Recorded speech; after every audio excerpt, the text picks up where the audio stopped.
Hello guys, നമുക്ക് easy ആയിട്ടൊരു veg cutlet ഉണ്ടാക്കാം. അതിനായിട്ട് കുറച്ച് സവാള, കുറച്ച് ക്യാരറ്റ്, കുറച്ച് ബീറ്റ്റൂട്ട് ഇതെല്ലാം കൂടെ അരിഞ്ഞ് വെക്കുക. അതിനുശേഷം നമ്മളൊരു 3-4 കിഴങ്ങെടുക്കുക. അത് കുക്കറിൽ വെച്ചിട്ട് 2 വിസിലടിച്ച് വേവിച്ച് വെക്കുക.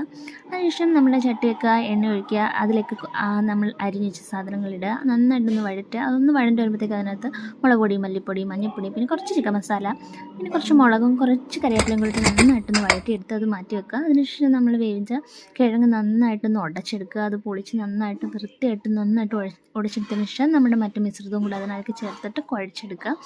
ആവശ്യത്തിന് ഉപ്പും പിന്നെ കുറച്ച് വെളിച്ചെണ്ണയും കൂടി ഒഴിച്ചിട്ട് നന്നായിട്ടൊന്ന് കുഴച്ചിട്ട് ചപ്പാത്തി കുഴയ്ക്കുന്ന രീതിയിലൊന്ന് കുഴച്ചെടുത്തിട്ട് നമ്മൾ കുറച്ച് ബ്രെഡ് എടുക്കുക. അതൊന്ന് നമുക്ക് മിക്സിയിലെ ജാറിലിട്ടൊന്ന് പൊടിച്ചെടുക്കുക. 2 മുട്ട പൊട്ടിച്ചൊഴിക്കുക. അതൊന്ന് ബീറ്റ് ചെയ്ത് മുട്ടയൊന്ന് സെറ്റാക്കി എടുക്കുക. എന്നിട്ട് നമ്മൾ കൈ വെച്ച് തന്നെ കുഴച്ച് പരത്തി നമ്മുടെ ഇഷ്ടാനുസൃതം ഒന്ന് ഏത് ഷേപ്പാണോ വേണ്ടത് ആ ഷേപ്പിലാക്കിയിട്ട് നമ്മുടെ മുട്ടയിലും അതേപോലെ നമ്മുടെ ബ്രെഡിലും കൂടെ ഒന്ന് മുക്കിയിട്ട് ഒന്ന് ഫ്രൈ ചെയ്തെടുക്കുക. അപ്പോൾ നമ്മുടെ ചാനലൊന്ന് സബ്സ്ക്രൈബ് ചെയ്യുക.